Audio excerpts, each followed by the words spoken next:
Original.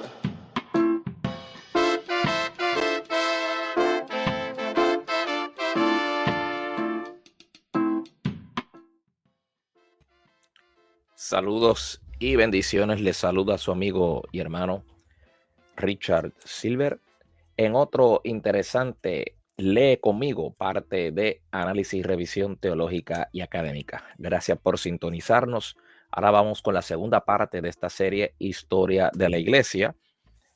En el primer episodio hablamos de esos líderes y servidores de ese primer siglo, pero en la parte 2 me ha parecido pertinente ir un poco atrás en el tiempo, unos años antes de lo que leímos y lo que compartimos con usted en ese primer episodio.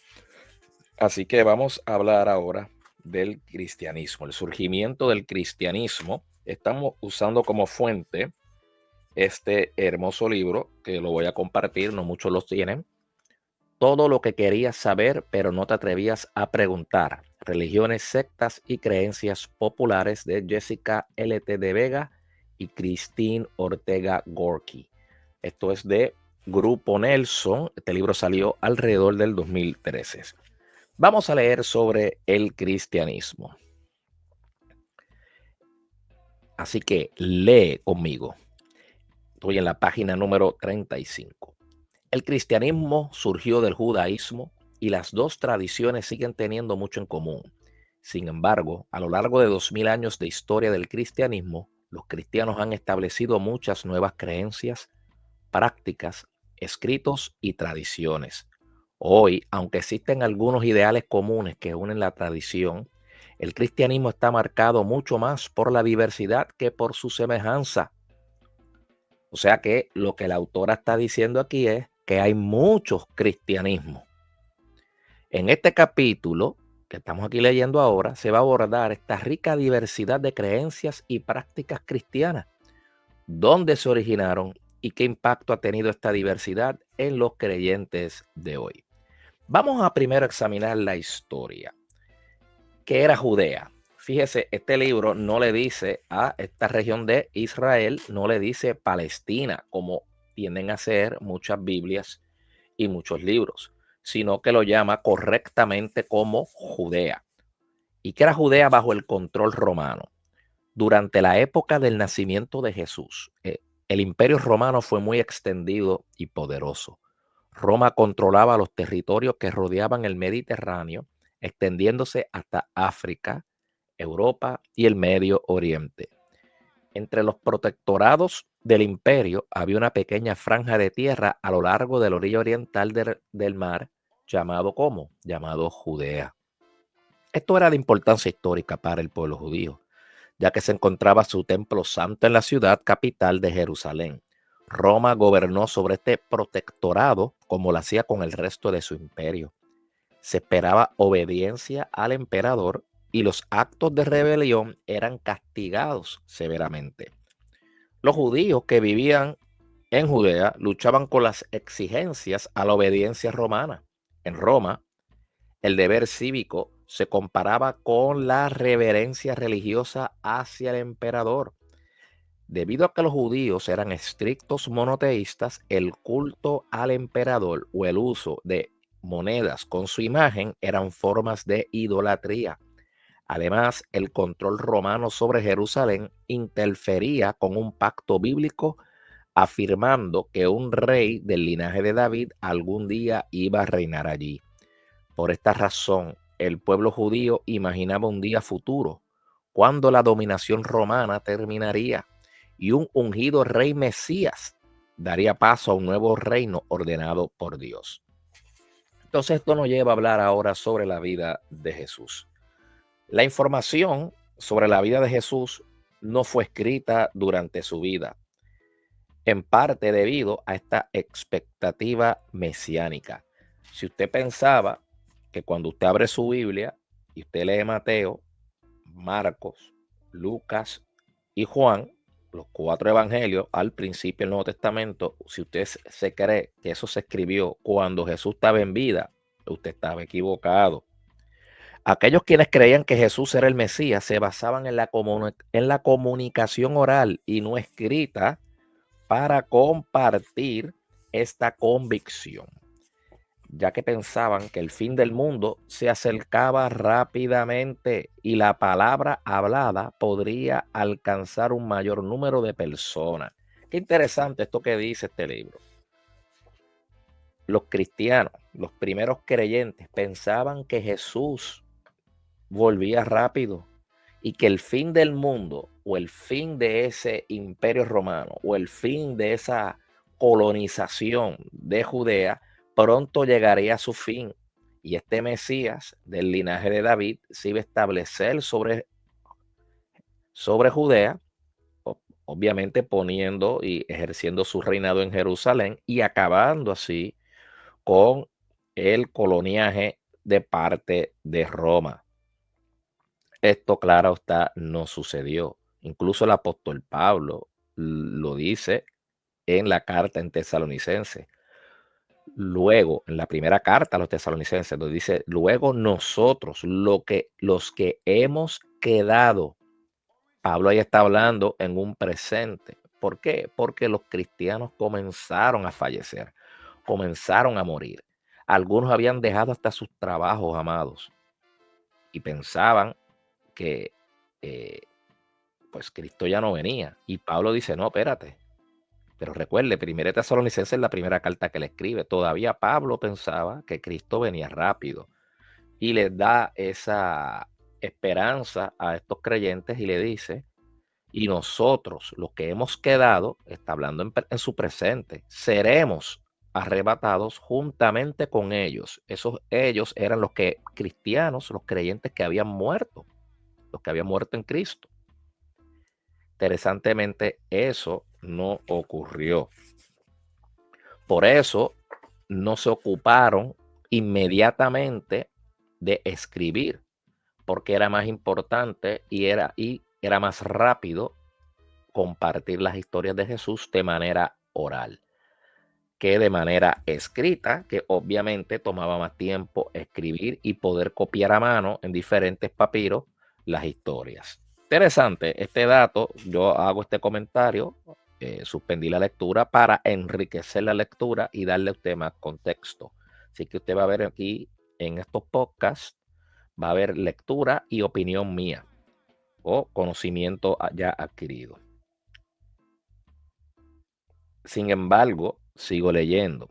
Cuando la primera generación, los que conocieron a Jesús, comenzaron a morir, mire lo que dice, y la esperada escatón, o sea, escatón es fin del mundo, no había llegado, los creyentes comenzaron a recopilar historias de la vida de Jesús, sus enseñanzas y su muerte en evangelios. Esta palabra evangelio está relacionado con el mundo griego, o sea, viene de esa palabra evangelion, que significa buenas noticias. Eh, y muchas veces, aquí yo voy a hacer otro paréntesis, ese evangelium también se usaba en Roma y la antigua Grecia, porque los romanos adquirieron mucho de esa cultura greca, y el evangelium se usaba cuando se sacaba al dios Apolo su estatua, por eso digo, se sacaba del templo la estatua del dios Apolo y se mostraba públicamente en una fiesta. Y eso se hacía también para enaltecer la victoria del Imperio Romano en alguna de sus guerras o batallas y conquistas. Y eso era buenas noticias para el imperio. Así que para el Imperio Romano, Evangelion era la buena noticia de la victoria de una batalla romana y coincidía o lo hacían parte inclusive con la celebración del dios Apolo. Interesante, los escritores evangélicos o los escritores cristianos, seguidores de Jesús, toman prestada esta palabra evangelion y la hacen consona con buenas noticias. Pero ¿cuáles son las buenas noticias? Que Jesucristo ha vencido el mal, el pecado, ha triunfado sobre el diablo, sobre los enemigos y tiene un reino ahora. Su reino es un reino espiritual eterno y eso también es un evangelio. Por ende, son también buenas noticias. Así que no es el tipo de buena noticia, como cuando usted está leyendo un periódico y está leyendo alguna historia positiva. No es ese tipo de buenas noticias. Bueno, vamos a seguir la lectura. Con el tiempo, los cristianos canonizaron solamente unos 4 de estos evangelios. Usted los conoce: Mateo, Marcos, Lucas y Juan. Y dándole autoridad final a 4 libros de los muchos que se produjeron durante los primeros siglos del cristianismo. Había más libros, había más evangelios, pero solo 4 fueron los escogidos y canonizados.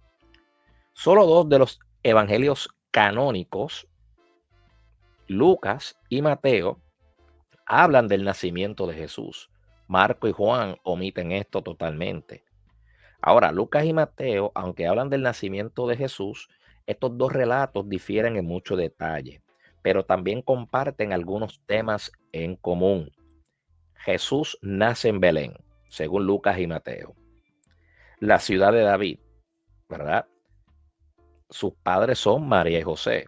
Aquí, pues, José es del linaje de David y su nacimiento coincide con un censo romano, el nacimiento de Jesús, realizado para efectos fiscales en las regiones externas del Imperio Romano. Los escritores de los evangelios deseaban destacar tanto la persecución de Roma y la conexión davídica con Jesús. Y al hacerlo, destacan las implicaciones mesiánicas del nacimiento de Jesús. Sin embargo, lo que los autores no transmiten, o sea, lo que los autores de los evangelios no nos dicen, es cuándo se llevó a cabo el nacimiento de Jesús. No le ponen una fecha específica. Tanto la estación como el año son inciertos. La tradición cristiana de celebrar la Navidad en pleno invierno, ya eso es un desarrollo posterior. Eso fue o se inventó, para decirlo así, más tarde. Así como es la fecha en el calendario común para el año de su nacimiento.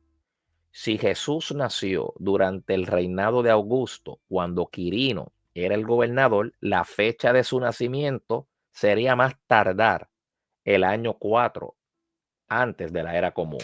O sea que hay un error aquí matemático que sabemos que fue un cura que se equivocó al hacer el cálculo. Bueno, los escritores de los evangelios nos dicen aún menos sobre la infancia de Jesús.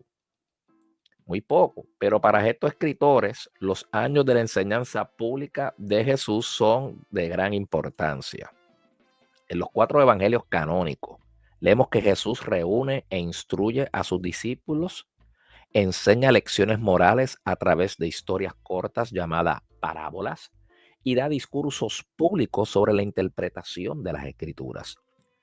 Un ejemplo de este último es el Sermón del Monte, relatado, usted sabe muy bien, en el Evangelio de Mateo. La enseñanza pública de Jesús es central a la idea de los escritores de los evangelios sobre Evangelion, lo que ya hemos dicho. A pesar que todo este periodo en verdad dura menos de 3 años en la vida de Jesús. Los 4 escritores de los evangelios canónicos también hacen destacar los conflictos de Jesús con las autoridades, tanto judías como romanas. Desacuerdos con las autoridades judías principalmente se centran en la interpretación apropiada de la Biblia, como lo que es lícito hacer en el día de reposo. Véase Marcos capítulo 2 versos 23 al 28. O lo que es la naturaleza de la resurrección. Véase Mateo 22 versos 23 al 30. Sin embargo, los conflictos de Jesús en Roma son políticos. Cualquier reclamo mesiánico podría resultar en su muerte, ya que sería como que Jesús se nombrara a sí mismo rey de Judea y por lo tanto sería traidor de Roma. Por eso esa pregunta, cuando usted lee Juan, eh, que Pilato tiene esta famosa entrevista con él y le dice, tú eres el rey de los judíos, y Jesús le dice, no, solo dijiste tú. Quiso hacerle la trampa a ver si se autoincriminaba. De hecho, en su crucifixión, lo que muestra esta acusación en su contra, dice el rey de los judíos. Véase Marcos 15, verso 26. Teniendo en cuenta el método de su ejecución, Jesús claramente es ejecutado como un traidor. La crucifixión no era un castigo para delitos religiosos en las épocas de Jesús. Repetimos, La crucifixión no era un castigo para delitos religiosos en la época de Jesús, sino que era una forma particularmente cruel de ejecución que los romanos usaban para tanto torturar la víctima y para servir como advertencia gráfica pública a cualquiera que quisiera seguir el ejemplo del traidor. Por eso que algunos aluden que Jesús fue crucificado en esa calle, que todo el que entraba a Jerusalén para la fiesta veía los crucificados ahí y tuvieron que haber visto el letrero. Sin embargo, la historia de Jesús no termina en su crucifixión. Los 4 escritores de los evangelios canónicos incluyen historias de una tumba vacía y la mayoría incluyen apariciones de Jesús a sus discípulos 3 días o más después de su ejecución. Estas historias de la resurrección llegan a ser una característica central de la fe cristiana. La resurrección de los muertos en el momento del juicio ya es una idea común entre los judíos en este momento, pero para los primeros cristianos, la resurrección de Jesús tiene mayor significado. Se convierte en un símbolo del poder de Dios sobre la muerte, la llegada del fin del mundo y para algunos cristianos, el fin del sistema de sacrificios en el templo. Los primeros cristianos recuerdan la resurrección al reunirse el primer día de la semana para adorarle, una práctica que continúa hasta el día de hoy. Aquí yo quiero hacer un paréntesis, aunque los cristianos de ese primer siglo se reunían ese primer día de la semana para adorarle o recordarle lo que sea, eh, no dejaron estos primeros cristianos de ser judíos. Iban los sábados, guardaban su Shabbat, iban los sábados al templo. Usted lo ve en Hechos, como Pedro y Juan subían al templo a adorar, lo dice ahí el texto, y se encuentran pues con este hombre que les pidió dinero, ¿no? Este paralítico, ¿verdad? Que les pide dinero. Ya la institucionalidad de hacer el domingo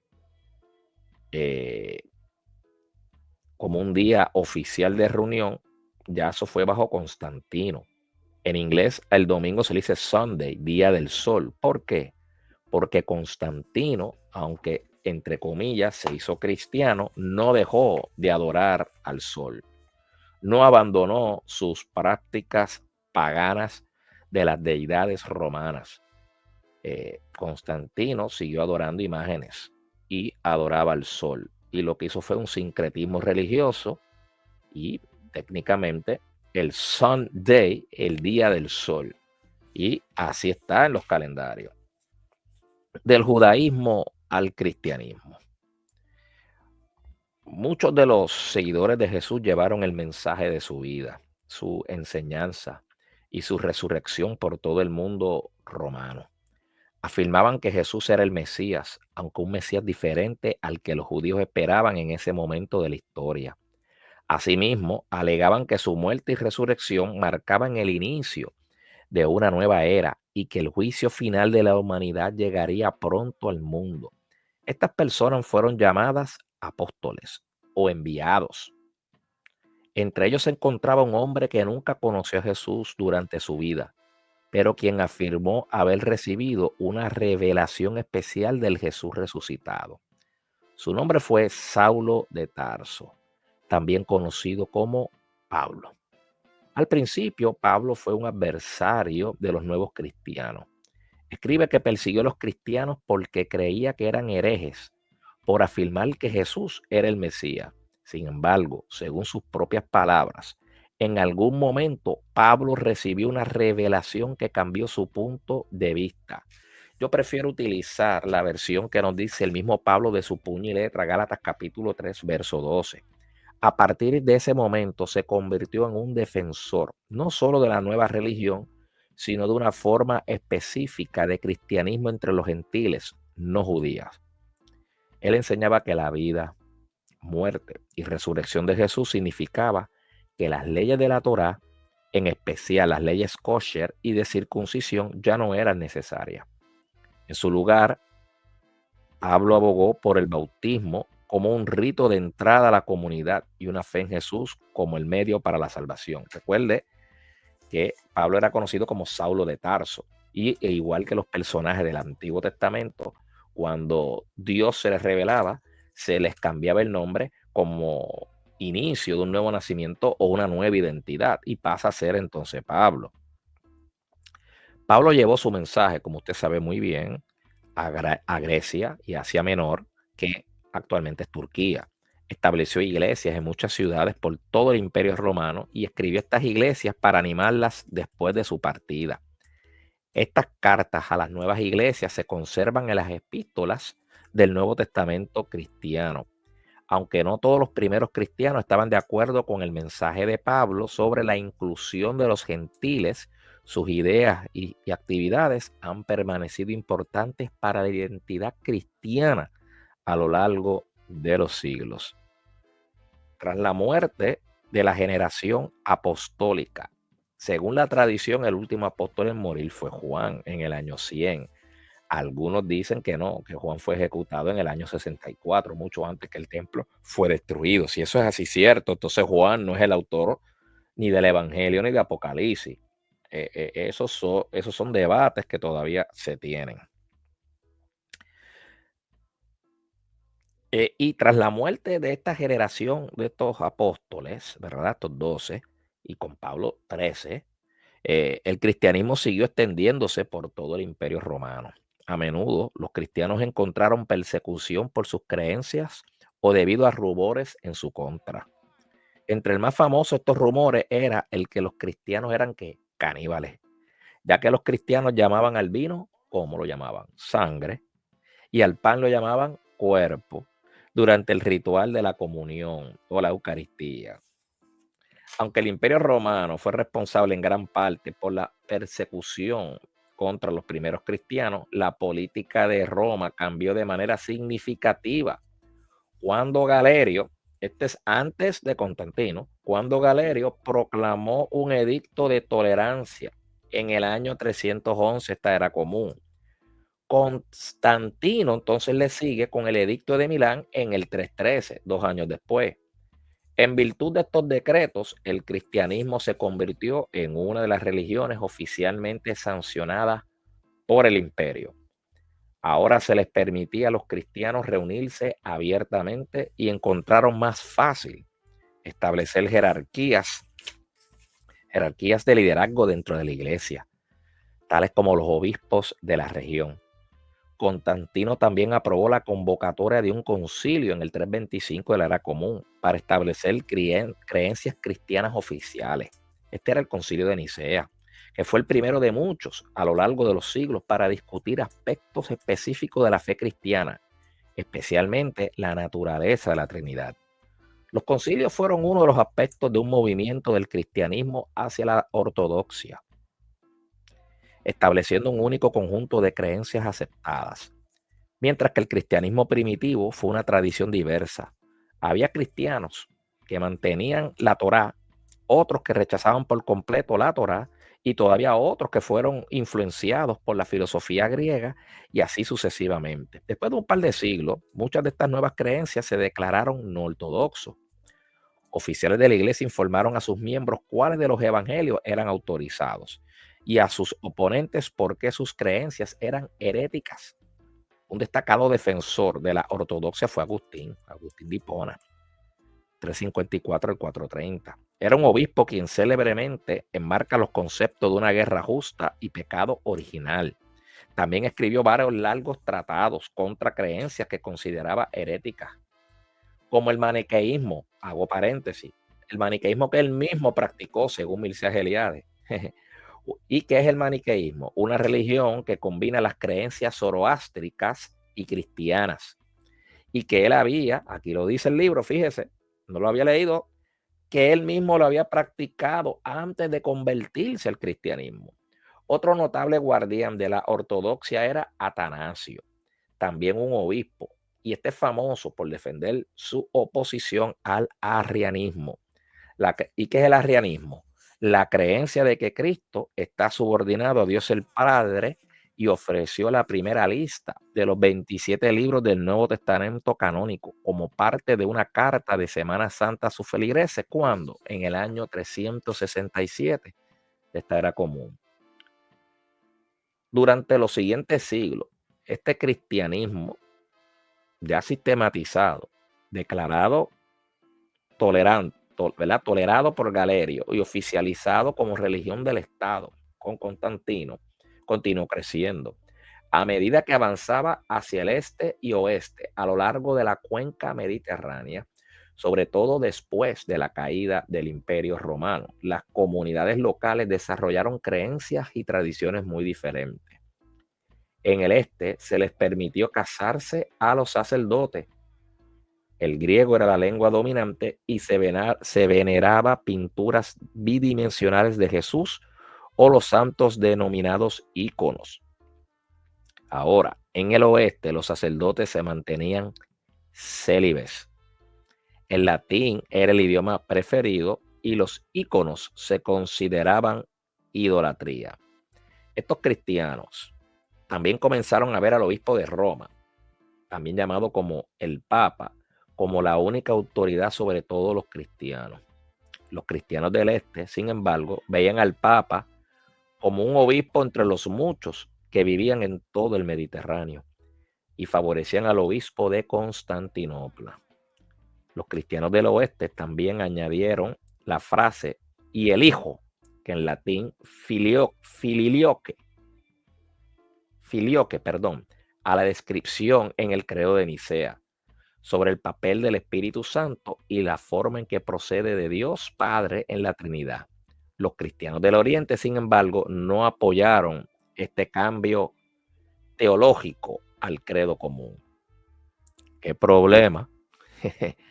Inevitablemente, estas diferencias causaron una ruptura. En el 1054 de esta era común, el Papa y el obispo de Constantinopla, también conocido como el patriarca, se excomulgaron mutuamente. Oiga eso.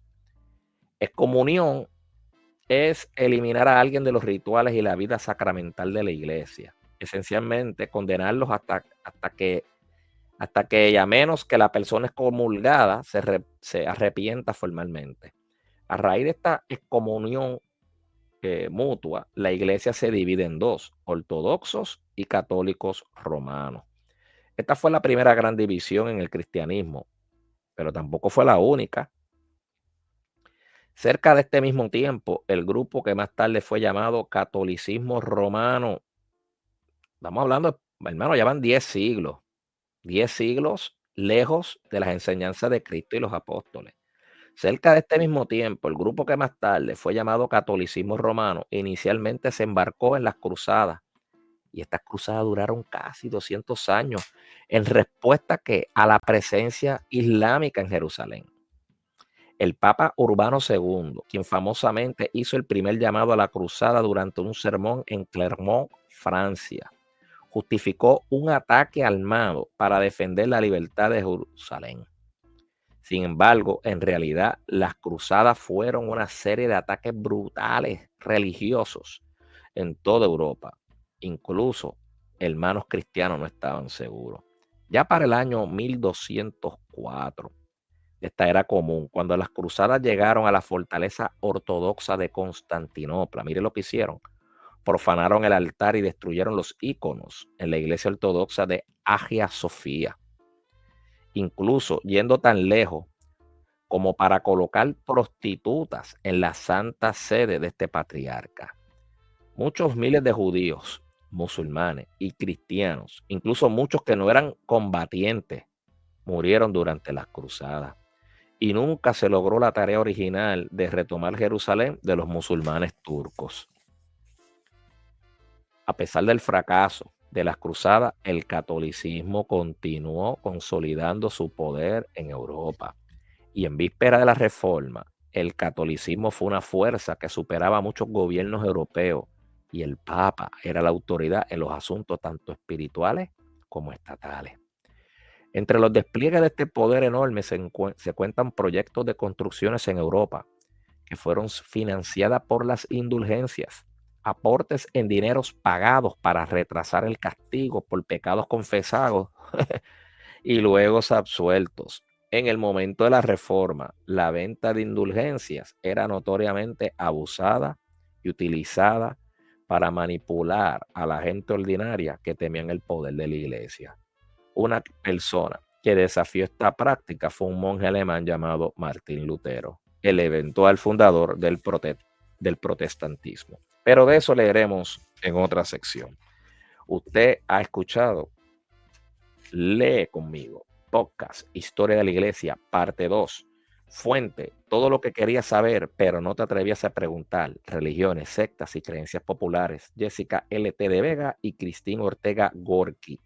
Libro publicado por Grupo Nelson en el año 2014. Aquí, a los que me pueden ver en vivo a través de este podcast, les muestro la portada del libro. Muchas gracias a todos. Será hasta una próxima ocasión.